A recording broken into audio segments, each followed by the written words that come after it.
తెలంగాణలో టీఆర్ఎస్ సంక్షోభం అది బీజేపీ బస్పాసు రాస్తుంది.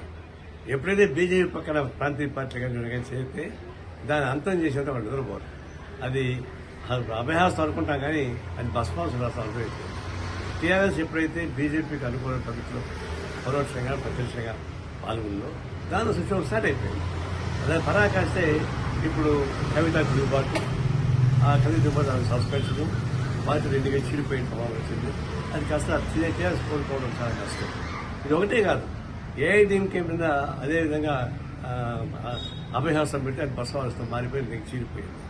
అట్లాగే మహారాష్ట్ర కూడా ఎన్సీపీ పైన శివసేన పైన అలాంటి అభయహస్తం పెట్టి అది బస్వాహస్తం మారిపోయింది.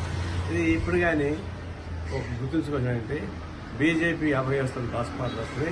అది పవన్ కళ్యాణ్ పనిచేస్తుంది. ఆంధ్రప్రదేశ్లో పవన్ కళ్యాణ్ ఆల్రెడీ పనిచేస్తుంది. ఇది బీజేపీకి ఎంత దూరంగా ఉంటే అంత క్షేమంగా ఉంటుంది. బీజేపీకి ఎంత అంతగా అయితే అది అన్యాయం ఉంటుంది. అది చంద్రబాబు వర్తిస్తుంది, పవన్ కళ్యాణ్కి వర్తిస్తుంది, అందరికీ వర్తిస్తుంది. నేను కూడా పాట మీకు పోతా ఉన్నా.